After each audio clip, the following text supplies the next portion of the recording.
എന്താണെന്ന് അറിഞ്ഞുകൂടാ. അതിൻ്റെ സ്റ്റോറേജ് നിന്ന് പെട്ടെന്ന് തീരുന്നു എന്തുവാണെന്ന് എനിക്ക് അത് മനസ്സിലാകുന്നില്ല. ഇവിടെ വീഡിയോ അത് തന്നെ അത് ഓഫായി ഇന്ന് സ്റ്റോറേജ് ക്ലീൻ ചെയ്യണമെന്ന് പറഞ്ഞുകൊണ്ടാണ് അത് ഫയലുകൾ നീക്കം ചെയ്യാൻ എന്ത് പറ്റിയെന്ന് അറിഞ്ഞുകൂടാ.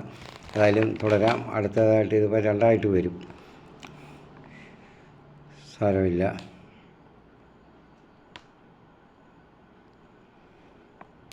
പ്രിയപ്പെട്ടവരെ, നമ്മൾ പറഞ്ഞുകൊണ്ടിരുന്നത്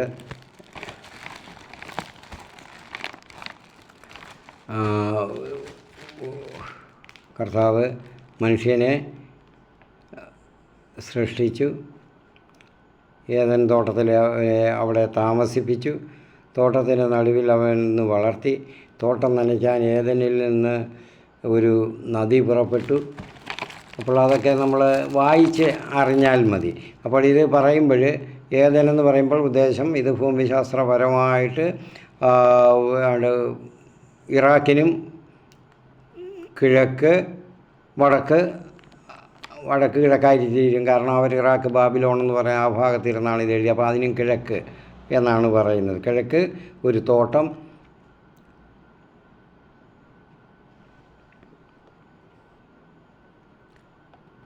ഉണ്ടാക്കി എന്നാണ്. അവിടുന്ന് കിഴക്ക് ഏദനിൽ ഒരു തോട്ടം ഉണ്ടാക്കി. അപ്പോൾ 8-ാം വാക്യം. അപ്പോൾ അതിൻ്റെ സ്ഥാനം അതാണ് വരുന്നത്. അതുകൊണ്ട് നമ്മൾ ബാക്കിയുള്ള ആ കാര്യങ്ങൾ നമുക്ക് വായിച്ച് മനസ്സിലാക്കുക. അപ്പം അവിടുന്ന് നന്മതിന്മകളുടെ വൃക്ഷം നട്ടു, പിന്നെ ജീവൻ്റെ വൃക്ഷങ്ങൾ നട്ടു, അവിടുന്ന് വളർത്തി, തോട്ടം നനയ്ക്കേണ്ട നദികളുണ്ടാക്കി, അവിടുന്ന് അവരെ ഇത് പരിപാലിക്കാനായിട്ട് മനുഷ്യനെ ഏർപ്പാടാക്കി. തോട്ടം കാത്ത് സൂക്ഷിക്കാനും ചെയ്യിക്കാനുമൊക്കെ അവിടുന്ന് മനുഷ്യരെ സൃഷ്ടിച്ച മനുഷ്യനെ ഏർപ്പാട് ചെയ്തു. അപ്പം കർത്താവ് അവനോട് ആദത്തിനോട് പറഞ്ഞു, നന്മ തിന്മകളെക്കുറിച്ചുള്ള അറിവിൻ്റെ വൃക്ഷത്തിലെ ഫലം നീ തിന്നരുത്, തിന്നുന്ന ദിവസം നീ മരിക്കും. നമുക്കതാണ് ഒന്ന് വിശദീകരിക്കേണ്ടുന്നത്. നന്മ തിന്മകളെക്കുറിച്ചുള്ള അറിവിൻ്റെ വൃക്ഷം ഭക്ഷിക്കരുത് എന്ന് പറഞ്ഞാൽ അതിന് നമ്മൾ ഉടയവനായ കർത്താവ് നമ്മൾ ദൈവം തന്നെയാണ്. അപ്പം നമുക്ക് നമ്മുടെ അറിവിൻ്റെ നമുക്ക് വേണ്ടിയതിൻ്റെ എല്ലാം അറിയേണ്ടുന്നത് കർത്താവാണ്. കാരണം നമ്മുടെ ഉടയവൻ കർത്താവ് തന്നെയാണ്, നമ്മളെ സൃഷ്ടിച്ചത്. സൃഷ്ടാവാണ് ഉടമസ്ഥൻ. അപ്പോൾ അതിനപ്പുറമായിട്ട് നമ്മൾ കൂടുതലായിട്ട് ആവശ്യപ്പെടരുത്. കർത്താവ് അനുവദിച്ച് തന്നിരിക്കുന്നത് നമ്മൾ ചെയ്യുക, അത് വർദ്ധിപ്പിക്കുക. പക്ഷേ അതിനും അപ്പുറം ദൈവത്തെ പോലെ ആകണം എന്ന് നമ്മൾ ചിന്തിക്കരുത്. അതാണ് അവിടെ പറ്റിയ കുഴപ്പം. അവിടെ സർപ്പം വന്ന് പറഞ്ഞങ്ങനെ നിങ്ങളിത് പഠിച്ചാൽ ദൈവത്തെ പോലെ ആകുമെന്നുള്ളതാണ്. അവിടെ നമുക്കറിയാം ദൈവത്തെ പോലെ ആകാൻ പരിശ്രമിച്ചാണ് ഈ സംഭവങ്ങളൊക്കെ ആരംഭിക്കുന്നതിന് യുഗങ്ങൾക്ക് മുൻപേ തന്നെ സ്വർഗത്തിൽ ദൈവത്തെ പോലെ ആകാൻ ഒരാൾ നോക്കി. മാലാഖമാരുടെ തലവനായ ലൂസിഫർ ദൈവത്തെ പോലെയൊക്കെ തന്നെ ഏകദേശം ഉള്ള സ്ഥാനമൊക്കെ കൊടുത്തു. അവനെ അങ്ങനെ ഈ ലൂസിഫറിനെ ആദരിച്ചിരുന്നു ദൈവം. പക്ഷേ അപ്പോൾ പിന്നീട് അഹങ്കാരം കൂടി ദൈവത്തെ പോലെ ആകണമെന്ന് നോക്കിയപ്പോഴാണ് അവിടുന്ന് താഴെ ഗർത്തത്തിലേക്ക് ദൈവം അവനെ മാറ്റിയത്, തള്ളിയിട്ടത്. ആ കൂടെ അവരെ അനുകൂലിച്ചിരുന്ന അയാളുടെ ഇതിൻ്റെ കീഴിലുണ്ടായിരുന്ന ഒരു വൃന്ദം മാലാഖമാരും അതോടൊപ്പം പോയി. അങ്ങനെ അവർ നരകത്തിലേക്ക് മാറ്റപ്പെട്ടു. അപ്പോൾ അതുപോലെ ദൈവത്തെ പോലെ ആകാനും ദൈവത്തിൻ്റെ അതേ അധികാരങ്ങൾ നമുക്കും കൂടെ കിട്ടണമെന്നും ആഗ്രഹിക്കുക. ഇവിടെ മനുഷ്യൻ സാത്താൻ പറഞ്ഞ് അവനെ പ്രേരിപ്പിച്ചത് അതാണ്. അതുകൊണ്ടാണ് ആ കുഴപ്പം പറ്റിയത്. ദൈവത്തെ പോലെ ആകും എന്നുള്ളത്.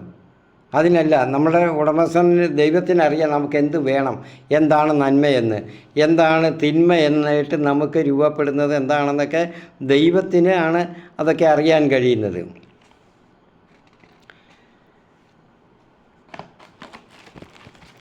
അപ്പോൾ ദൈവത്തിൽ നമ്മൾ ദൈവത്തെ ആശ്രയിക്കേണ്ടുന്നവരാണ്. ദൈവം എല്ലാ മഹത്വവും അവർക്ക് അവിടെ കൊടുത്തിരുന്നു, അത് ഓർമ്മ വേണം.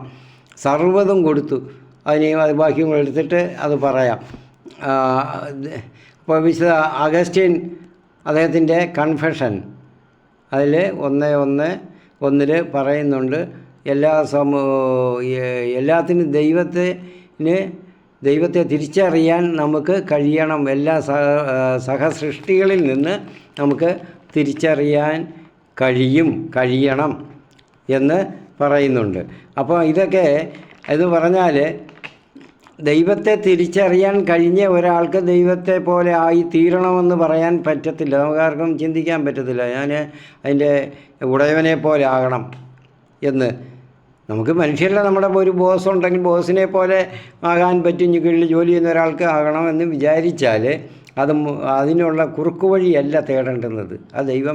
അതുപോലെ ദൈവത്തിൻ്റെ കാര്യത്തിലും അതുപോലെയാണ്. ദൈവം വേണ്ടുന്ന സമയത്ത് തക്ക സമയത്ത് നിന്നെ ഉയർത്തിക്കൊള്ളൂ എന്ന് 2 പത്രോസ്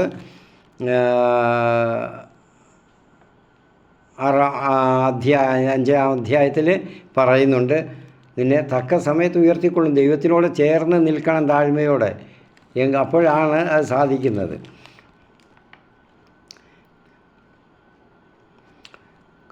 ദൈവമായ കർത്താവ് അരുളി ചെയ്തു, മനുഷ്യൻ ഏകനായിരിക്കുന്നത് നന്നല്ല, അവന് ചേർന്ന ഇണയെ ഞാൻ നൽകും. ദൈവമായ കർത്താവ് ഭൂമിയിലെ സകല മൃഗങ്ങളെയും ആകാശത്തിലെ സകല പക്ഷികളെയും മണ്ണിൽ നിന്ന് രൂപപ്പെടുത്തി അവയ്ക്ക് മനുഷ്യൻ എന്ത് പേരിടുമെന്ന് അറിയാൻ അവിടുന്ന് അവയെ അവൻ്റെ മുൻപിൽ കൊണ്ടുവന്നു. മനുഷ്യൻ വിളിച്ചത് അവയ്ക്ക് പേരായിത്തീർന്നു. എല്ലാ കന്നുകാലികൾക്കും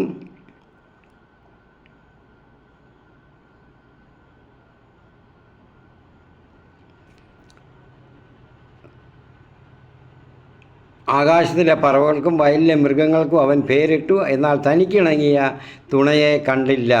അതുകൊണ്ട് ദൈവമായ കർത്താവ് മനുഷ്യനെ ഗാഠനിദ്രയിൽ ആഴ്ത്തി ഉറങ്ങിക്കിടന്ന അവൻ്റെ വാരിയലുകളിൽ നിന്ന് ഒന്ന് എടുത്തതിന് ശേഷം അവിടെ മാംസം കൊണ്ട് മൂടി. അപ്പം കർത്താവ് പേരിടാൻ പോലും അതിൻ്റെ ഉടമസ്ഥനായ കർത്താവ് തുനിഞ്ഞില്ല. തൻ്റെ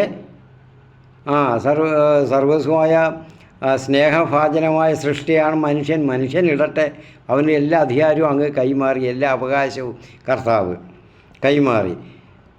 അതുകൊണ്ട് ദൈവമായ കർത്താവ് അവനെ ഗാഠനിദ്രയിൽ ആഴ്ത്തി. എങ്ങനെ ഗാഠനിദ്രയിൽ ആഴ്ത്തിയിട്ട് ഉറങ്ങിക്കിടന്ന അവൻ്റെ വാരിയലുകളിൽ ഒന്ന് എടുത്തു, അവിടെ മാംസം കൊണ്ട് മൂടി. അവിടെ ഒരുതരം അനിസ്തേഷ്യ കൊടുത്ത് ഒരു സർജറി ചെയ്തു. ആ വാരിയല് എടുത്തു, അവനെ എടുത്തിട്ട് അതിന് അവിടെ മാംസം കൊണ്ട് മൂടി. മനുഷ്യനിൽ നിന്നെടുത്ത വാരിയൽ കൊണ്ട് അവിടുന്ന് ഒരു സ്ത്രീക്ക് രൂപം കൊടുത്തു. അവളെ അവൻ്റെ മുൻപിൽ കൊണ്ടുവന്നു. അപ്പോൾ അവൻ പറഞ്ഞു, ഒടുവിലിതാ എൻ്റെ അസ്ഥിയിൽ നിന്നുള്ള അസ്ഥിയും മാംസത്തിൽ നിന്നുള്ള മാംസവും നരനിൽ നിന്ന് എടുക്കപ്പെട്ടതുകൊണ്ട് നാരി എന്ന് വിളിക്കപ്പെടും. അതിനാൽ പുരുഷൻ മാതാപിതാക്കളെ വിട്ട് ഭാര്യയോട് ചേരും, അവർ ഒറ്റ ശരീരമായി തീരും. പുരുഷനും അവൻ്റെ ഭാര്യയും നഗ്നരായിരുന്നുവെങ്കിലും അവർക്ക് ലജ്ജ തോന്നിയില്ല. പ്രിയപ്പെട്ടവരെ മനസ്സിലാകണം. അപ്പോൾ കർത്താവ് അത്രത്തോളം തൻ്റെ സൃഷ്ടിയായ മനുഷ്യൻ്റെ കാര്യത്തിൽ താല്പര്യനായിരുന്നു. കർത്താവ് അത്രത്തോളം സ്നേഹിച്ചു. അതുകൊണ്ട് മനുഷ്യൻ സൃഷ്ടിച്ചത് തന്നെ ദൈവത്തിന് വേണ്ടിയാണ് മനുഷ്യനെ സൃഷ്ടിച്ചത്. സന്തോഷമായിട്ട് ദൈവവും അവനുമായിട്ട് മനുഷ്യരുമായിട്ട് കഴിഞ്ഞുകൂടുന്നതിനാണ്. അതിനാണ് ആ ഏദൻ തോട്ടത്തിൽ കൊണ്ടുവന്ന് താമസമാക്കിയത്. വേറെ ആരെയും അവിടെ നിന്ന് സൃഷ്ടിച്ചില്ല. ആ മനുഷ്യരെ, പുരുഷനെയും സ്ത്രീയെയാണ് അവിടെ താമസം ആക്കിയത്. അപ്പോൾ നമുക്ക് മനസ്സിലാക്കണം. അപ്പോൾ ഒരു പുരുഷന് അവന് ഭാര്യയും കൊടുത്തു. എന്നിട്ട് ഇവൾ നരനിൽ നിന്ന് എടുക്കപ്പെട്ടതുകൊണ്ട് ഇവൾ നാരി എന്ന് വിളിക്കപ്പെടും. അതിനാൽ പുരുഷൻ മാതാപിതാക്കളെ വിട്ട് ഭാര്യയോട് ചേരും, അവർ ഒറ്റ ശരീരമായി തീരും.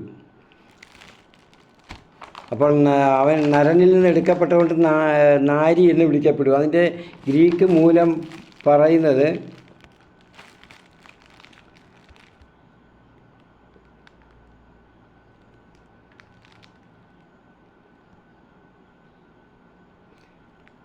ഇഷ എന്ന ഹീബ്രു പദങ്ങളാണ് നരൻ നാരി എന്ന് വിവർത്തനം ചെയ്തിരിക്കുന്നത്.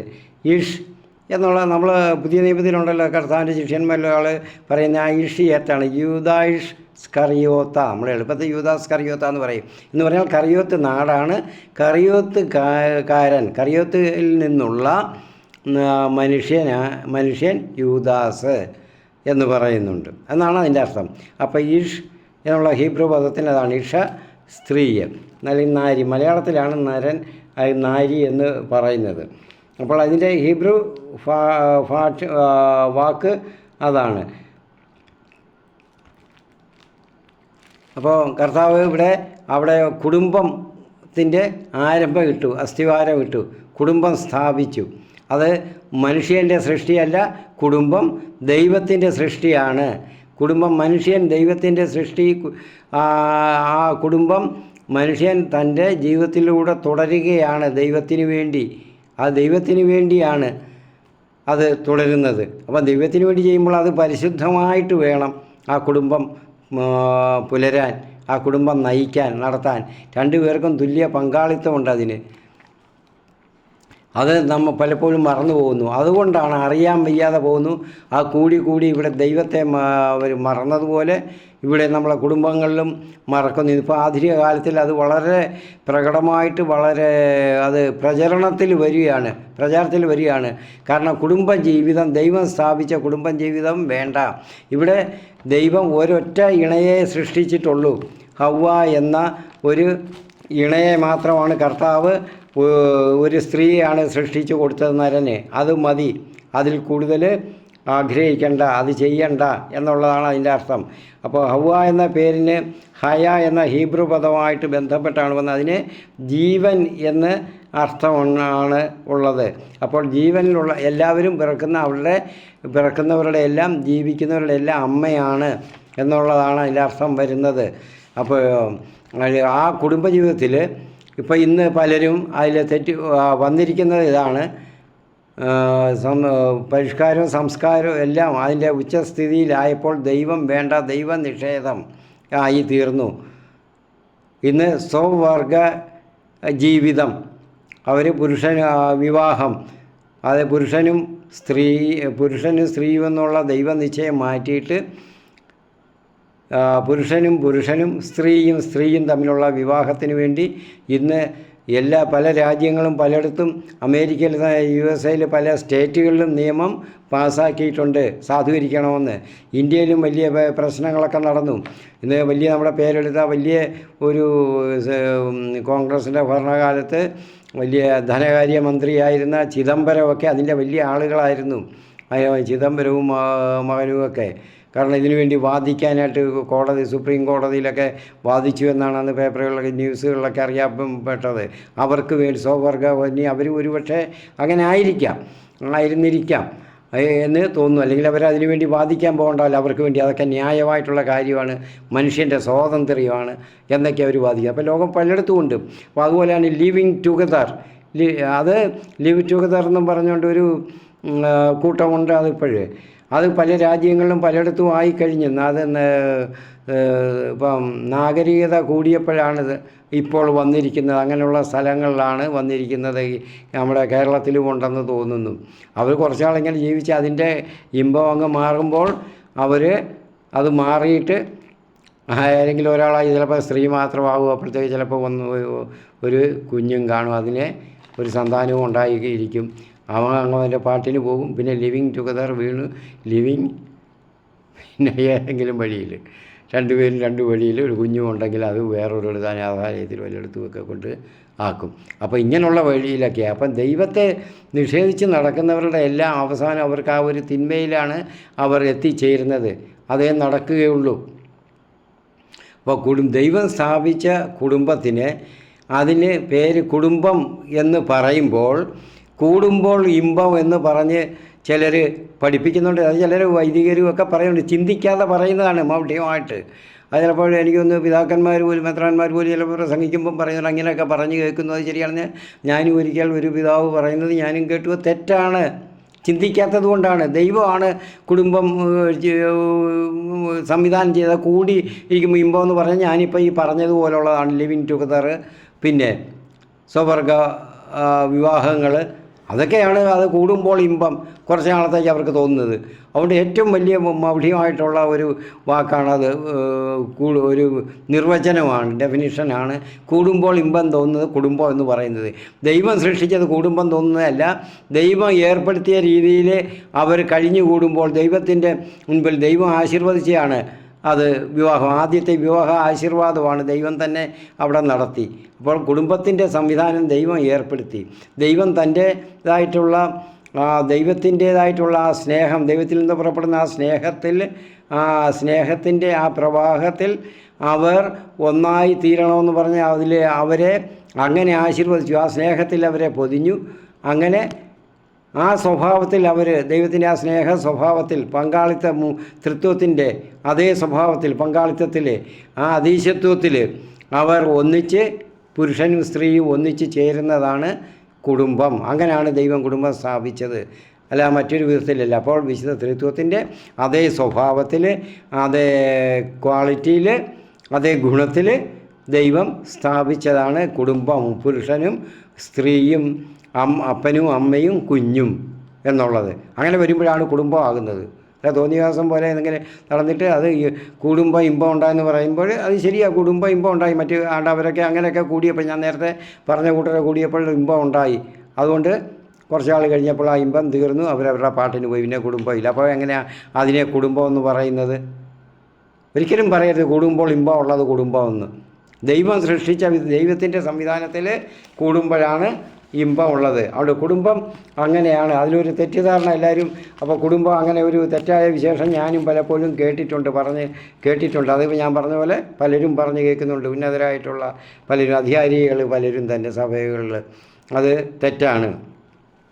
അപ്പോൾ മനുഷ്യനിൽ നിന്ന് എന്തിനാ കർത്താവിന് ഇത് മനുഷ്യനെ മെനഞ്ഞുണ്ടാക്കിയ പുരുഷനെ, അതുപോലെ സ്ത്രീയും മണ്ണിൽ നിന്ന് മെനഞ്ഞെടുത്തിട്ടില്ല.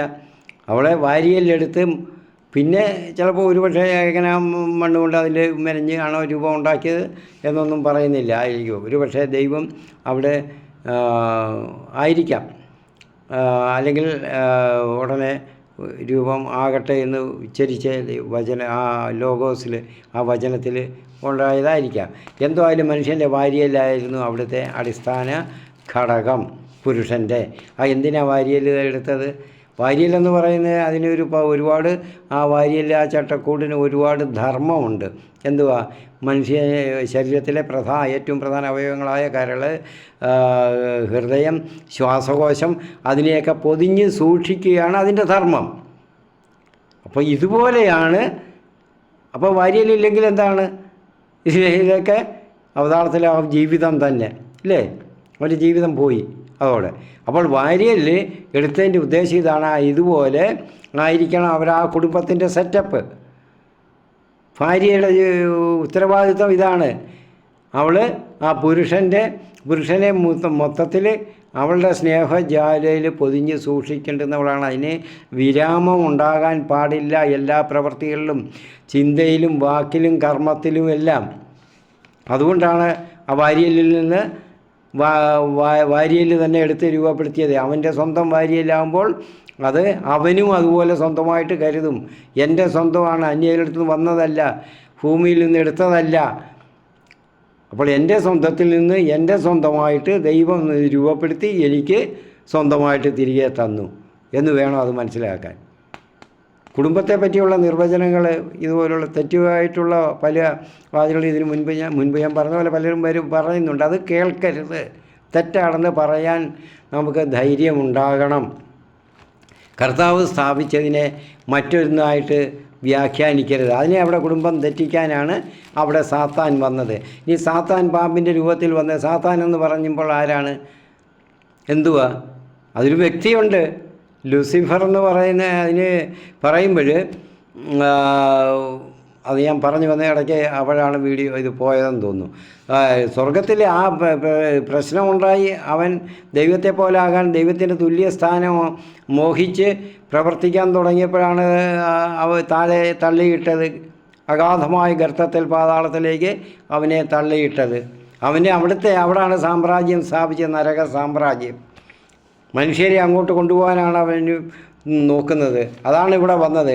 ഈ കാരണമുണ്ട് പ്രധാനമായിട്ട്. അവിടെ സ്വർഗത്തിൽ അപ്പോഴൊരു സംവാദം നടന്നു ലൂസിഫറുമായിട്ട്, പിന്നെ കൂട്ടത്തിലുള്ള മാലാഖമാരുമായിട്ട്. മനുഷ്യരെ ഞങ്ങൾ സൃഷ്ടിക്കുമ്പോൾ മണ്ണിൽ നിന്ന് മനുഷ്യനെ സൃഷ്ടിക്കും. അവൻ ദൈവത്തിൻ്റെ സർവസ്വമായിരിക്കും, സ്നേഹഭാജനങ്ങളായിരിക്കും. ഇതൊക്കെ പറഞ്ഞു. അത് അവൻ തെറ്റ് ചെയ്യും. ഇനി ഈ മനുഷ്യവർഗത്തെ പിന്നെ തെറ്റിൽ നിന്ന് ദൈവത്തിൻ്റെ സ്നേഹഭാജനമാക്കി തിരികെ കൊണ്ടുവരാനായിട്ട് സംസാരിച്ചു കൊണ്ടിരുന്നത് നമ്മൾ ഒരാൾ, അതായത് തൃത്വത്തിൽ ഒരാൾ തന്നെ, ദൈവം പുത്രനായ യേശു തന്നെ, പുത്രൻ തമ്പുരാൻ തന്നെ, ലോഗോസ് തന്നെ, അതായത് വചനം തന്നെ മനുഷ്യനായിട്ട് തന്നെ രൂപപ്പെട്ട് ഭൂമിയിൽ രൂപപ്പെടും, അങ്ങനെ പിറക്കും. ആ മനുഷ്യനെ ആരാപ്പഴ് ദൈവം തന്നെയാണ്. മനുഷ്യൻ ഒരു നിയോഗമനുസരിച്ചാണ് അങ്ങനെ രൂപപ്പെടുന്നത്, പിറക്കുന്നത് ദൈവം മനുഷ്യനായിട്ട്. അപ്പോൾ ആ ദൈവം തന്നെയാണ്. അവനെ നിങ്ങൾ ആരാധിക്കണം. എനിക്ക് തരുന്ന ആരാധനയും പുകഴ്ചയും ബഹുമാനവും എല്ലാം അവനും ചേർന്നതാണ് എന്ന് പറഞ്ഞപ്പോൾ അവർക്ക് പ്രയാസമുണ്ടായി എന്നാണ് ദൈവശാസ്ത്ര പണ്ഡിതർ പറയുന്നത്.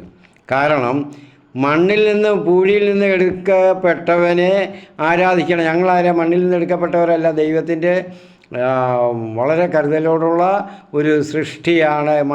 മറ്റുമായിട്ടൊന്നും ബന്ധമില്ല. ദൈവത്തിന് അരൂപികൾ, ദൈവത്തെ പോലെ തന്നെ അരൂപിയാണ് മാലാഖമാർ, അരൂപികളാണ്. പിന്നെ നമ്മളിപ്പോൾ ഇങ്ങനെ പല രീതിയിൽ ഇതൊക്കെ കോലങ്ങളൊക്കെ വരച്ച് വയ്ക്കുന്നുണ്ട്. അത് കാര്യം എന്തുവാന്ന് പറഞ്ഞാൽ നമ്മൾക്ക് മനസ്സിലാകാൻ വേണ്ടിയാണ്. ഇനി അരൂപികൾക്ക് ആണ് ഏത് വേഷവും സ്വീകരിക്കാം. ദൈവദൂതന്മാരൊക്കെ പലയിടത്തും പ്രത്യക്ഷപ്പെടുന്നുണ്ട്. പഴയ നിയമത്തിലുണ്ട്, പുതിയ നിയമത്തിലുമുണ്ട്, ധാരാളം വരുന്നുണ്ട്. അപ്പോൾ അത് അവർക്ക് അരൂപികളായിട്ടുള്ളവർക്ക് അതാത് വേഷങ്ങൾ സ്വീകരിക്കാം. ഏത് സ്ഥലത്തും ഏത് സമയത്തും ഒരേ സമയത്ത് പല സ്ഥലത്തും തന്നെ എത്താൻ പറ്റും അരൂപികൾക്ക്. അതാണ് ദൈവം തന്നെ വിശുദ്ധർ തന്നെ പലരും ഇത് കിട്ടി അങ്ങനെയൊക്കെ പലയിടത്തും പ്രത്യക്ഷപ്പെടുന്നതായിട്ടൊക്കെ നമ്മൾ കേൾക്കുന്നതും അങ്ങനെ വന്നിട്ടുള്ളതും നമ്മൾ പഠിക്കുന്നതും അറിയുന്നതുമൊക്കെ. ചുരുക്കത്തിൽ അങ്ങ് പറഞ്ഞു പോവുക. അപ്പോൾ അങ്ങനെ വന്ന മനുഷ്യപുത്രനെ ആരാധിക്കാൻ പറ്റുകയില്ല. അത് നീചനായ ഒരു മനുഷ്യൻ, മണ്ണിൽ നിന്നുണ്ടായവൻ, പൂഴിയിൽ നിന്നുണ്ടായവൻ എന്ന് പറഞ്ഞ് അവിടെ കലഹമുണ്ടായി എന്നാണ് പറയപ്പെടുന്നത്. അപ്പോൾ അതുകൊണ്ട് അവനെ തെറ്റിക്കാൻ വേണ്ടിയാണ് സാത്താൻ ഇവിടെ ഏദൻ തോട്ടത്തിലും വന്നത്. അപ്പോൾ ഈ മനുഷ്യനിൽ നിന്ന് ദൈവപുത്രൻ ഉണ്ടാകും, മനുഷ്യനത് രക്ഷിക്കാൻ എന്നുള്ള അങ്ങനെ ഉണ്ടാകാൻ പാടില്ല. ദൈവത്തിൻ്റെ പദ്ധതി ഉണ്ടാകരുത്. ഇത് അവിടുന്ന് പിരിക്കണം, ആ കുടുംബത്തെ തകർക്കണം. അങ്ങനെയാണ് അവിടെ വന്ന് പ്രവർത്തിച്ചത് എന്ന് നമുക്ക് മനസ്സിലാക്കാം. അപ്പോൾ സാത്താന് എന്നിപ്പോൾ ഞാൻ പറഞ്ഞു, സാത്താനെന്ന് പറഞ്ഞാൽ എന്തുവാ? അങ്ങനെയുള്ള ശക്തി ആ മനുഷ്യന് കൂടി ഇങ്ങനെ നടക്കുകയല്ല, ഒരു രൂപയുണ്ട്. സാത്താനെന്ന് പറയുന്ന അർത്ഥത്തിൻ്റെ നമ്മൾ മനസ്സിലാക്കേണ്ടുന്നത് നന്മയ്ക്കെതിരെ നിൽക്കുന്നവൻ, നന്മയിൽ നിന്ന് തിന്മയിലേക്ക് മനുഷ്യരെ ദൈവജനതയെ നയിക്കുന്നവൻ, തടസ്സം നിൽക്കുന്നവൻ, നന്മയിലേക്ക് വളരുന്നതിന് തടസ്സം നിൽക്കുന്നവനെയാണ് സാത്താൻ എന്ന് പറയുന്നത്. അപ്പോൾ പിശാചികളും അങ്ങനെ തന്നെ അവൻ്റെ കൂട്ടാളികളാണ്. അതെങ്ങനെയാണ്? ആ കൂടെ തള്ളപ്പെട്ട മാലാഖമാരാണ്, അരുവികളായ മാലാഖമാരാണ് പിശാചികൾ. അതും അവൻ്റെ കൂട്ടാളികളാണ്, അവൻ്റെ സാമ്രാജ്യത്തിൽ ഉള്ളവരാണ്. അവർ വഴിയാണ് അവൻ കൂടുതൽ പ്രവർത്തിക്കുന്നത്. അത് നമ്മൾ അരൂപികളെ അതൊക്കെ പ്രത്യേക ശാസ്ത്രശാഖയുണ്ട്, ദൈവശാസ്ത്ര ശാഖയുണ്ട്. അപ്പോൾ സാത്താനും പിശാചും രണ്ടും ഒരാളല്ല, രണ്ടും രണ്ടാണ്. അത് മനസ്സിലായിരിക്കണം. അപ്പോൾ ദൈവജനത്തെ സാത്താനിനിയും ഒരു ഗുണം കൂടുണ്ട്, ഒരു കുഴപ്പമുണ്ട്, കുറവുണ്ട്. ദൈവത്തിൻ്റെ എല്ലാ അവരുള്ള കഴിവുകളും എല്ലാം അവരുണ്ട് സാത്താനും പിശാചിനും. അപ്പോൾ അത് ഭാവി അറിയാൻ പറ്റത്തില്ല. അത് പലയിടത്തും അവന് നമ്മൾ പുതിയ നിയമമൊക്കെ പഠിക്കുമ്പോഴൊക്കെ അറിയാം, പലയിടത്തും തെറ്റുപറ്റി. ഭാവിയിൽ എന്തുവാണ് നടക്കാൻ പോകുന്നതെന്ന് അറിയാൻ പറ്റത്തില്ല. പിന്നെ പാസ്റ്റും പ്രസൻറ്റും ഭൂതവും വർത്തമാനവും കാലങ്ങളെ അറിയാൻ പറ്റും. അതാണ് അറിഞ്ഞാണ് പ്രവർത്തിക്കുന്നത്. അപ്പോൾ ഇവിടെ ഏദൻ തോട്ടത്തിലെ മനുഷ്യരെ സൃഷ്ടിച്ച് കുടുംബം വാഴിച്ചപ്പോൾ ദൈവം വാഴിച്ചു, ആശീർവദിച്ച് അവരുടെ കുടുംബം ആശീർവദിച്ച് ആദ്യത്തെ വിവാഹ ചടങ്ങാണ്. ആശീർവദിച്ചപ്പോൾ അവൻ വിചാരിച്ച് ഇതിൽ നിന്ന് പിറക്കുന്നവനാണ് ദൈവപുത്രൻ, മനുഷ്യൻ ആയിട്ട് വരുന്നവൻ, അവനെ ആരാധിക്കണം. അത് പറ്റത്തില്ല, അവരെ തെറ്റിച്ചേ ഉള്ളൂ. ദൈവത്തിൻ്റെ പദ്ധതി പൊളിക്കണം എന്ന് പറഞ്ഞു. ഭാവിയിൽ എന്താ വരുന്നതെന്ന് അവനറിയാൻ ഉള്ള കഴിവ് സാത്താൻ ഇല്ലാത്തതുകൊണ്ടാണ്, പിശാചുകൾക്ക് ഭാവിയിൽ കാര്യങ്ങൾ അറിയാൻ പറ്റാത്തതുകൊണ്ടാണ് അവൻ അങ്ങനെ ചിന്തിച്ചത്. അല്ലെങ്കിൽ അങ്ങനെ ചിന്തിക്കാനില്ലല്ലോ, അത് തെറ്റല്ലേ. അത് അവന് ഇങ്ങനെ വരുത്തില്ലല്ലോ. അപ്പോൾ അത് മനസ്സിലാക്കണം. ഒന്നല്ല 2-3 കാര്യങ്ങളായി. അപ്പോൾ അതുകൊണ്ടാണ് അവൻ അവിടെ വന്നത്. ഇനി സർപ്പത്തിൻ്റെ രൂപത്തിൽ വന്നത്, സർപ്പം എല്ലാത്തിലും ഇവിടെ പറയുന്നുണ്ട് 3-ാമത്തെ അധ്യായത്തിൽ. അപ്പോൾ ഞാൻ കുടുംബത്തിൻ്റെ കാര്യം പറഞ്ഞു, ചുരുക്കമായിട്ട് പറഞ്ഞ് അത് മനസ്സിലായിരിക്കണം. ഇനി ഒരു കുടുംബത്തിൻ്റെ ഒരു കാര്യം കൂടെ. മനുഷ്യൻ, ദൈവം ഒരു കമാൻഡ്, ഒരു അനുഗ്രഹം അത് കൊടുക്കുകയാണ്. മാംസത്തിൽ നിന്ന് എൻ്റെ അസ്ഥിയിൽ നിന്നുള്ള അസ്ഥിയും മാംസത്തിൽ നിന്നുള്ള മാംസവും നരനിൽ നിന്ന് എടുക്കപ്പെട്ടുകൊണ്ട് നാരി എന്ന് വിളിക്കപ്പെടും. അതിനാൽ പുരുഷൻ മാതാപിതാക്കളെ വിട്ട് ഭാര്യയോട് ചേരും. കർത്താവ് ആശീർവദിച്ച് അന്ന് പറഞ്ഞ കുടുംബം, വിവാഹം ആശീർവദിച്ച് കുടുംബം ആക്കിയ, കുടുംബം സ്ഥാപിക്കുക അവിടെ ആദ്യത്തെ. അപ്പം കർത്താവ് തന്നെയാണ് ഇതെല്ലാം ചെയ്യുന്നത്. അപ്പോൾ അതുകൊണ്ട് പറഞ്ഞ് അവൻ മാതാപിതാക്കളെ വിട്ട് ഭാര്യയോട് ചേരേണ്ടതല്ല, മാതാപിതാക്കളുടെ കൂടെ അവിടെ താമസിക്കുകയല്ല. ആ വീട്ടിലായിക്കോട്ടെ, അവർ രണ്ടുപേരും ഒന്നായിരിക്കും. അവരുടെ ബന്ധം പ്രത്യേക ബന്ധമായിരിക്കും. മാതാപിതാക്കളോട് എന്നും പറഞ്ഞ് സ്നേഹമോ ബഹുമാനമോ ആദരവോ ഇല്ലാതിരിക്കാനല്ല. ഫരിസേയ പ്രമുഖർ അവരൊക്കെ ചിന്തിച്ചിരുന്ന പോലെ അവരെ ആദരിക്കുകയും ബഹുമാനിക്കുകയല്ല, വഴിപാടും കഴിച്ച് കുർബാൻ കഴിച്ച് അവർക്കൊന്നും കൊടുക്കുക, അവരെ തള്ളി കളഞ്ഞേച്ച് പോവുക എന്നുള്ളതല്ല. എന്നിട്ട് ആഴ്ച തോറും ബലി നടത്തുക, കുർബാൻ കൊടുക്കുക, അതിൻ്റെ പണം അത് നമ്മൾ വായിക്കുന്നുണ്ടല്ലോ. അങ്ങനെയാണല്ലോ അത് മതിയെന്ന് അവർ പഠിപ്പിച്ചിരുന്നു. അപ്പോൾ അതുപോലല്ല, അവരെ നോക്കണം. ഇന്നത്തെ കുടുംബത്തിൻ്റെ കുഴപ്പം പലയിടത്തും ഇപ്പോഴാണ്, മുൻപൊന്നുമില്ല. ഇങ്ങനെ കൂടി വന്നപ്പോൾ മാതാപിതാക്കളെ അന്വേഷിക്കാത്തവരാണ്. മാതാപിതാക്കളും പിന്നെ ഈ ദമ്പതികളും തമ്മിൽ തന്നെ തെറ്റുകയാണ്. മാതാപിതാക്കൾക്ക് അവരെ വേദനിപ്പിക്കുകയും അവരെ കഷ്ടതയിലാഴ്ത്തുകയും ചെയ്യുന്ന മകനും മരുമകളും, അല്ലെങ്കിൽ മകളും മരുമകനും ഇപ്പോഴും നിരന്തരം നമ്മൾ വാർത്തയിൽ അത് കാണുകയും കേൾക്കുകയും ചെയ്യുന്നതാണ്. അതൊക്കെ ദൈവം അതിനൊക്കെ വലിയ ശിക്ഷയുണ്ട്. അതൊക്കെ വലിയ പാപങ്ങളാണ്. മാതാപിതാക്കളുടെ മനസ്സ് വേദനിപ്പിച്ചുവെങ്കിൽ, കാരണം കൂടാതെ വേദനിപ്പിക്കും ഒരു കാര്യവുമില്ല. ചിലപ്പോൾ അല്ലെങ്കിൽ നമ്മൾ പറഞ്ഞു അത് കാരണം ഉണ്ടായിട്ട് പറഞ്ഞു തിരുത്തി അവരുടെ മനസ്സ് വേദനിക്കുന്ന കാര്യമല്ല പറയുന്നത്. കാരണമില്ലാതെ അവരിങ്ങോട്ട് സ്നേഹിക്കുമ്പോൾ അതുപോലെ സ്നേഹിക്കാതെ ഇരിക്കുക, അവരെ ആദരിക്കാതിരിക്കുക. അവർ നമുക്ക് വേണ്ടി ഇത്രയും നാൾ ജീവിച്ചു, അപ്പോൾ നമ്മൾ അവർക്ക് വേണ്ടി ജീവിക്കുക എന്നുള്ള കടമ ചെയ്യാതെ എൻ്റെ കുടുംബത്തിൻ്റെ കാര്യം, എൻ്റെ ഭാര്യയും അല്ലെങ്കിൽ എൻ്റെ ഭർത്താവ്, എൻ്റെ മക്കൾ, ഇനി അവരുടെ 2-3 തലമുറയ്ക്ക് വേണ്ടി അധ്വാനിക്കുക എന്നുള്ളതാണ് കാര്യം. ഇതൊക്കെ കഴിഞ്ഞിട്ട് സമയമുണ്ടെങ്കിൽ അവരെ നോക്കാം, അല്ലെങ്കിൽ കുർബാന വല്ലപ്പോഴും ചൊല്ലിച്ചാൽ മതി, അവർക്ക് വേണ്ടി പ്രാർത്ഥിച്ചാൽ മതി എന്നുള്ള ആ അവസ്ഥ ഫരിസേയരുടെ നീചമായ ആ ചിന്താഗതി, ദൈവശാസ്ത്ര ചിന്താഗതിയാണ്. അത് നമ്മളെ ഒരുപാട് ബാധിച്ചിട്ടുണ്ട് പുതിയ നിയമത്തിൽ. ഇന്ന് ക്രിസ്ത്യാനികളുടെ ഇടയിൽ ധാരാളമുണ്ട്. മറ്റുള്ള മതത്തിൽ ഇത്രയും കാണുന്നില്ലെന്നാണ് എനിക്ക് ചുറ്റുപാടുമൊക്കെ ഉള്ളവരെയും ഇപ്പോൾ പലയിടത്തും ഉള്ള വാർത്തകളൊക്കെ കേൾക്കുമ്പോഴും മനസ്സിലാകുന്നത്. പ്രിയപ്പെട്ടവരെ, അത് നമ്മൾ ഒരുപാട് ചിന്തിക്കണം. കാരണം ദൈവം ആഗ്രഹിച്ചത് അവരെ തള്ളിക്കളയാനല്ല, ഇവർ ഒന്നായി തീരൂ എന്ന് പറഞ്ഞതുകൊണ്ട് മറ്റുള്ളവർ വേണ്ട, ഇവർ മാത്രം ഒന്നായി തീരുക എന്നുള്ളതല്ല. അവരുടെ അനുഗ്രഹ ആശീസ്സുകൾ കിട്ടിയെങ്കിലേ പറ്റുകയുള്ളൂ ഒന്നായിട്ട് ജീവിക്കാൻ. അവരെ ദുഃഖിപ്പിച്ചാൽ ദൈവം ഒരു ദൈവം ഏത് മതത്തിലായാലും അനുവദിക്കത്തില്ല. അതെല്ലാ മതത്തിലും ഇത് തന്നെയാണ്. പിതാവിനെയും മാതാവിനെയും ദൈവത്തെ പോലെ കാണണമെന്നാണ് ഹിന്ദുമതത്തിലും പഠിപ്പിക്കുന്നത്. അവരെ ദൈവത്തെ പോലെ, ദൈവത്തിൻ്റെ സ്ഥാനമല്ല കൊടുക്കുന്നത്, ദൈവത്തെ പോലെ ആയിരിക്കണം അവർക്ക്. നമ്മുടെ മനസ്സിൽ അതുപോലെ ഒരു സ്ഥാനമുണ്ട്. നമ്മൾ ആദരവോടും സ്നേഹത്തോടും ബഹുമാനത്തോടും ദൈവത്തെ എന്തുമാത്രം നമ്മൾ ആദരിക്കും, അതുപോലെ തന്നെ ഇപ്പോൾ ദൈവത്തോടെ നമ്മൾ ഇപ്പം ഇത് പറയുന്നുണ്ട്. അഗസ്തീനോസ് നമ്മൾ പറയുന്നു, ദൈവത്തിൽ പറഞ്ഞത് എന്താണ്?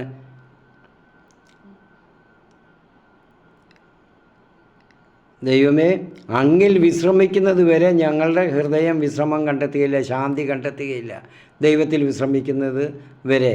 അപ്പോൾ ദൈവത്തിൽ വിശ്രമിക്കാൻ യോഗ്യത നേടണമെങ്കിൽ ദൈവത്തിലായിരിക്കണം നമ്മുടെ ശാന്തിയും സമാധാനവും ആകണമെങ്കിൽ മാതാപിതാക്കളെ ബഹുമാനിക്കണം, സഹോദരങ്ങളെ ബഹുമാനിക്കണം, ആ കുടുംബത്തിലുള്ളവരെ, ചുറ്റുപാടുമുള്ളവരെ എല്ലാവരെയും ആദരിക്കുകയും സ്നേഹിക്കുകയും ബഹുമാനിക്കുകയും വേണം.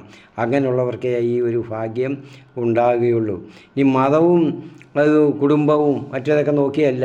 ഇപ്പോൾ ചിലപ്പോൾ നമ്മുടെ കുടുംബത്തിൽപ്പെട്ടതല്ല, അതുകൊണ്ട് നമുക്ക് സ്നേഹിക്കേണ്ട അടുത്തുള്ളവർ എന്നുള്ളതല്ല. അവരുടെ സൗകര്യം, അവരുടെ ആവശ്യം അറിഞ്ഞ് നമ്മൾ ചെയ്തില്ലെങ്കിൽ പറ്റുകയില്ല. കർത്താവ് പുതിയ നിയമം പഠിക്കുമ്പോൾ നമുക്കറിയാം, അന്ത്യവിധിയുടെ കാലം ചെയ്യാതിരുന്ന നന്മകളാണ് അവിടെ പറയുന്നത്. ആ തിന്മയായിട്ട് രൂപപ്പെട്ടു, നീ അതുകൊണ്ട് എൻ്റെ ഇടതു ഭാഗത്തുള്ളവരോട് പറയുന്നത് അങ്ങനെ. അതുകൊണ്ട് നിനക്കായിട്ട് ഒരുക്കിയിരിക്കുന്ന ആ നരകത്തിലേക്ക്, സാത്താൻ്റെ സാമ്രാജ്യത്തിലേക്ക് പോകാൻ പറയുന്നത്. ചെയ്യാതിരുന്ന നന്മ, ഉപേക്ഷിച്ച നന്മ, ഉപേക്ഷ കൊണ്ട് ഉള്ള അല്ലെങ്കിൽ അതിൻ്റെ ഗാഢത നമ്മൾ ലഘൂകരിച്ച് കണ്ടതുകൊണ്ട്, ഉദാസീനത കൊണ്ട് ഉണ്ടായത്. കാരണം സ്നേഹം, മറ്റുള്ളവർക്ക് സ്നേഹം പകർന്നു കൊടുക്കാതിരിക്കുക. സ്നേഹമെന്ന് പറഞ്ഞാൽ അറിയാം, നമ്മൾ നിഷ്കളങ്കമായ സ്നേഹം പകർന്നു കൊടുക്കുക എന്നുള്ളതാണ്. പ്രിയപ്പെട്ടവരെ, അതുകൊണ്ട് കുടുംബം, നമ്മൾ പ്രത്യേകിച്ച് ക്രൈസ്തവരെ തിരിച്ചറിയുന്നത് ഇതുകൊണ്ടാണ്. ഞാൻ നേരത്തെ 1-2 വീഡിയോകൾ ചെയ്യുന്നപ്പോൾ ഈ കുടുംബത്തിൻ്റെയും ക്രൈസ്തവരെ തിരിച്ചറിയുന്നതിൻ്റെയും കാര്യങ്ങളൊക്കെ മറ്റുള്ളവർക്ക് കാരണം, നമ്മളെ അറിയുന്നവർ, നമ്മളെ കാണുന്നവർ പറയണം, ഓ ഇയാൾ നമ്മളെ അറിയാത്തവർ മറ്റൊരിടത്ത് നമ്മൾ ചെല്ലുമ്പോൾ ഇത് ക്രിസ്ത്യാനി ആയിരിക്കണം, ക്രിസ്തുവിനെ ആണ് അയാൾ പ്രകാശിപ്പിക്കുന്നത്, ക്രിസ്തു ആണ് അയാളിലൂടെ പ്രവർത്തിക്കുന്നത്, ക്രിസ്തുവിനെയാണ് കൊണ്ടുവന്നിരിക്കുന്നത്, അയാളുടെ കൂടെ എപ്പോഴും ഉണ്ട് എന്ന് അറിയണം. അപ്പോൾ അതിന് തക്കവണ്ണം ആയിരിക്കണം നമ്മളുടെ ജീവിതം. നമ്മൾ ക്രിസ്തു യേശു ദൈവം നമ്മളിൽ ഉണ്ട് എന്നുള്ള ആ ചിന്ത ഉണ്ടായിരിക്കണം. അപ്പോൾ മാതാപിതാക്കളെ വിട്ട് ഭാര്യയോട് ചേരും. അപ്പോൾ മാതാപിതാക്കളും ചിന്തിക്കണം, അവരൊന്നായിട്ടെപ്പോഴും ജീവിക്കുന്നതാണ്. അതിൽ അസൂയയും കാലുഷ്യതയും ഒന്നും കാണിക്കാൻ പാടില്ല, ഉണ്ടാകാൻ പാടില്ല അവർക്കും. അവരും അതിനെ ആശീർവദിച്ച് വിടുകയാണ് ചെയ്യുന്നത്. ആശീർവദിച്ച് അവരെ അനുഗ്രഹിച്ച് അവരുടെ ജീവിതം പോഷിപ്പിക്കുകയാണ് ചെയ്യേണ്ടുന്നത്. ഞാൻ നേരത്തെ പറഞ്ഞു, മാതാപിതാക്കളെ നോക്കാൻ 2-3 തലമുറയ്ക്ക് വേണ്ടി സമ്പാദിച്ചു കൂട്ടുന്നത് സമ്പാദ്യമല്ലാതെ പിശാച് കൊണ്ടുപോകും. ആ ഈ തലമുറയിൽ ഈ സമ്പാദിച്ചു കൂട്ടുന്നവരെ പിടികൂടിയില്ലെങ്കിൽ ഇത് അനുഭവിക്കാനിരിക്കുന്ന തലമുറയായിരിക്കും പിടികൂടുന്നത്. അവർ അനുഭവിക്കാതെ ഇതെവിടെ പോകും? പിശാചിൻ്റെ കയ്യിലായി പോകും. അതുകൊണ്ട് ഒരിക്കലും അങ്ങനെ കൂടുതൽ സമ്പാദിച്ച് കൂട്ടുന്നതിലല്ല പ്രധാനം. ഇനി സമ്പാദിച്ച് കൂട്ടുന്നതിൽ കുറച്ച് പങ്ക് ദേവാലയത്തിൽ, ഇന്നത്തെ ഞാൻ പറയുന്ന ഒരു തെറ്റായ ചിന്താഗതിയാണ്. ഇത് വളർന്ന് പഠിച്ചുകൊണ്ട് ഇത് അങ്ങ് പ്രചരിച്ചുകൊണ്ടിരിക്കുകയാണ്. അപ്പം അതുകൊണ്ട് ദേവാലയത്തിന് കൊടുത്തു, അല്ലെങ്കിൽ ചാരിറ്റി പ്രവർത്തനം എന്തെങ്കിലും ചെയ്തു, അതുകൊണ്ട് ദൈവം എനിക്ക് പുണ്യം തരുമെന്നൊന്നും വിചാരിക്കരുത്. അവരെ സ്നേഹിക്കേണ്ടുന്നവരെ സ്നേഹിച്ചില്ലെങ്കിൽ പറ്റത്തില്ല. അതുകൊണ്ട് അതാണ് ഏറ്റവും വലിയ അത്യാവശ്യം. ഇപ്പോൾ നമ്മൾ ഒരു കവിത ഞാൻ ഓർമ്മ വരികയാണ്. അടുത്ത് അനുജനെ നോക്കാൻ അക്ഷികളില്ലാത്തവന്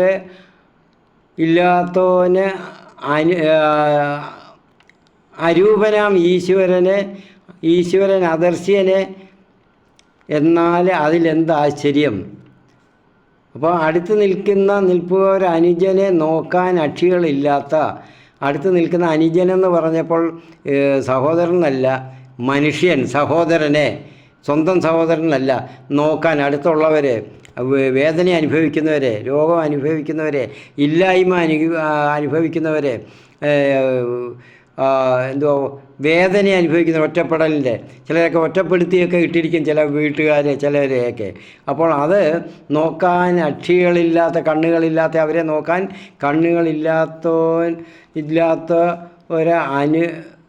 ഇല്ലാത്തവന് അരൂപനാം ഈശ്വരനെ, അരൂപൻ എന്ന് പറഞ്ഞാൽ രൂപമില്ലാത്ത, ഈശ്വരന് രൂപമില്ല, അരൂപിയാണ് നമ്മൾ പറയില്ല. ഈശ്വരന് അദർശ്യൻ എന്നാൽ അതിൽ എന്താശ്ചര്യം, അവന് അദർശ്യനാണ് ഈശ്വരൻ. അരൂപനായ ഈശ്വരന് അവന് അദർശ്യൻ എന്നാൽ അതിലെന്താശ്ചര്യം, അവന് കാണാൻ പറ്റുന്നില്ല എന്നാണ് ആ കവിത. അപ്പോൾ നല്ല ഉപോദ്ബലകമായ ഒരു കവിതയാണ്, ചിന്തിക്കേണ്ടതാണ്. അടുത്ത് നിൽക്കുന്ന സഹോദരനെ കാണാതാണ് പലരും ഇരുന്ന് പ്രാർത്ഥിക്കുന്നത്. അടുത്തിരിക്കുന്ന സഹോദരനെ സഹോദരിയോ കാണാതാണ്. അവളുടെ കഷ്ടപ്പാടുകളോ ദുരിതങ്ങളോ ക്ലേശങ്ങളോ ഇതൊക്കെ ഒന്നും അറിയാതെ ഒരു സ്നേഹത്തിൻ്റെ ഒരു പുഞ്ചിരിക്ക് വേണ്ടി ദാഹിക്കുന്നവരായിരിക്കും. ഇതൊന്നുമില്ലാതെ എത്രയോ പേരുണ്ട്. കാരണം അറിയാമെന്ന് നമുക്കെല്ലാവർക്കും അറിവുള്ളതാണ് ഇതൊക്കെ. അതുകൊണ്ടാണ് ഞാനിത് പറയുന്നത്. അനുഭവിക്കുന്നവരായിരിക്കും പലപ്പോഴും. അപ്പോൾ അങ്ങനെ നോക്കാൻ അക്ഷികളെന്ന് കണ്ണുകളില്ലാത്തവന് അരൂപനാം ഈശ്വരനെ, രൂപമില്ലാത്ത ഈശ്വരൻ അദർശ്യന് എന്നാൽ അവന് ഈശ്വരൻ അദർശ്യനാണ്, രൂപമില്ലല്ലോ, അവന് കാണാൻ പറ്റത്തില്ല.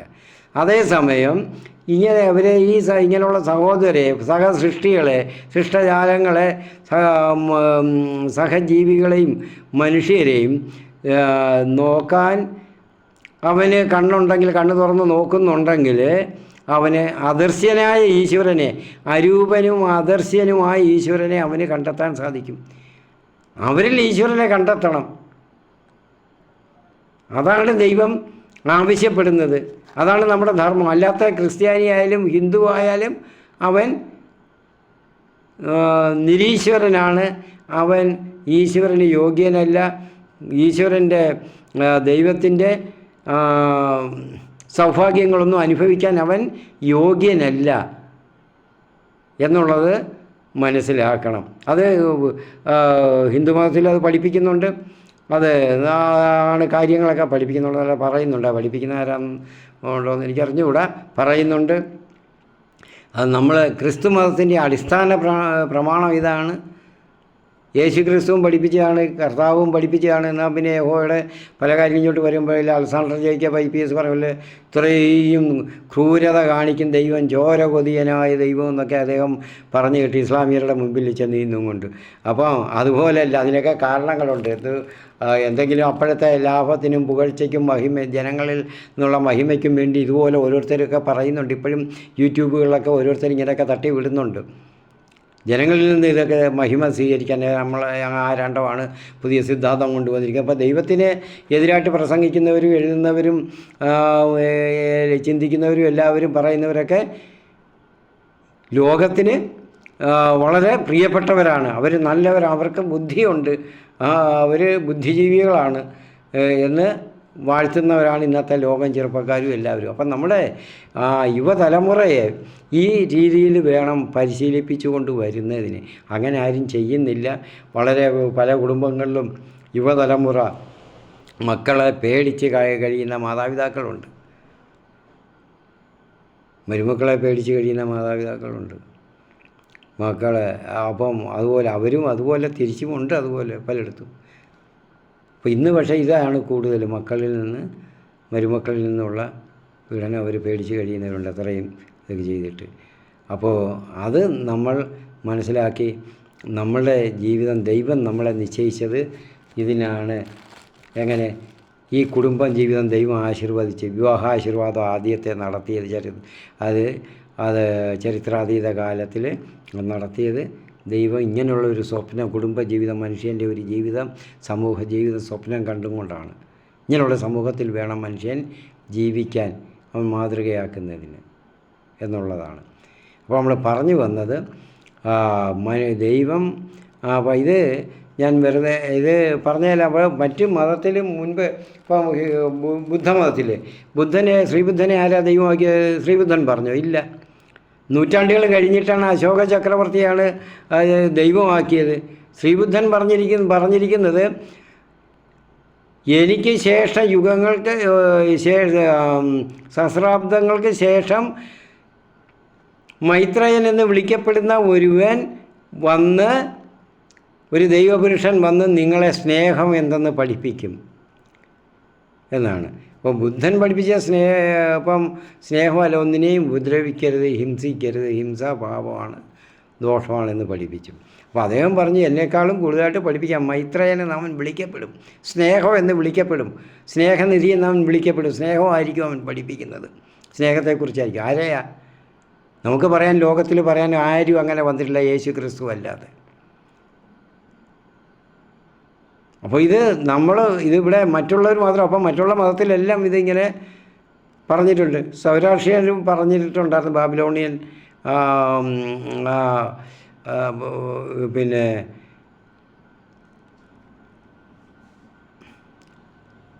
കാനാനിയരുടെ ഒക്കെ ആ നാട്ടിൽ അവരുടെ ഒക്കെ പിൽക്കാലത്തുള്ള അവർ പാഴ്സികളും ഒക്കെ അവരുടെ മതത്തിൽ ആദ്യകാല സൗരാഷ്ട്രീയർ ഒക്കെ പറഞ്ഞിട്ടുണ്ടായിരുന്നു ഇതുപോലെ.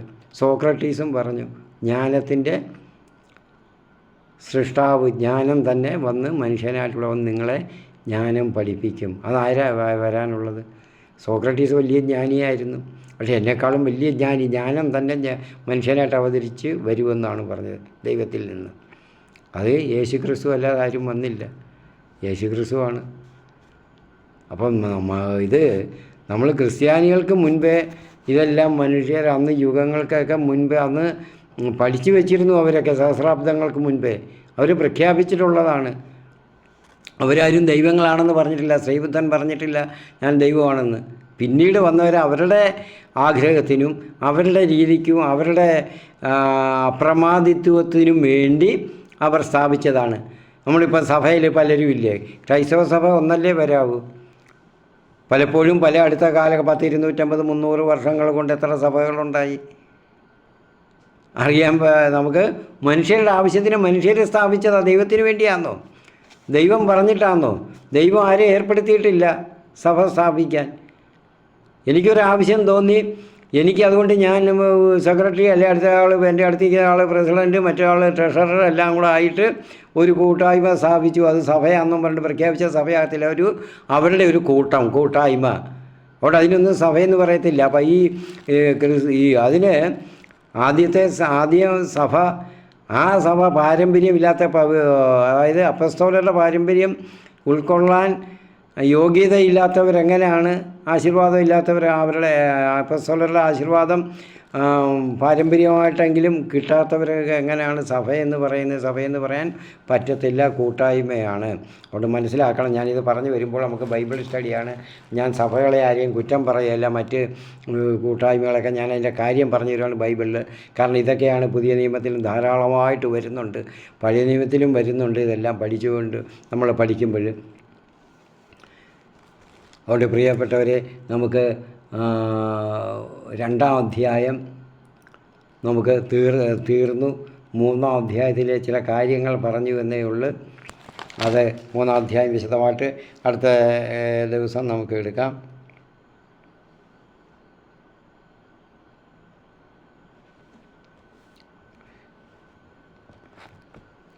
നമുക്ക് നമ്മൾ ഇന്ന് പറഞ്ഞ കാര്യങ്ങളെല്ലാം എല്ലാവരും മനസ്സിൽ സംഗ്രഹിച്ച് നമ്മൾക്ക് പ്രാർത്ഥിക്കണം, ധ്യാനിക്കണം. ഈ ഒരാഴ്ച നാളെ കഴിയുമെങ്കിൽ നാളെയോ മറ്റന്നാളോ ഒരു എപ്പിസോഡും കൂടെ ചെയ്യാൻ ശ്രമിക്കുന്നുണ്ട്.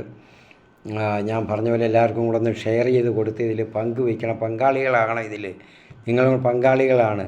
നമ്മൾ പ്രാർത്ഥനകളിലും ഒക്കെ നമ്മൾ പങ്കാളികളാകുന്ന പോലെ ഇതിലും ബലിയിലും പങ്കാളികളാകുന്ന പോലെ ഇതിലും സുവിശേഷത്തിൽ പങ്കാളികളാവുകയാണ്.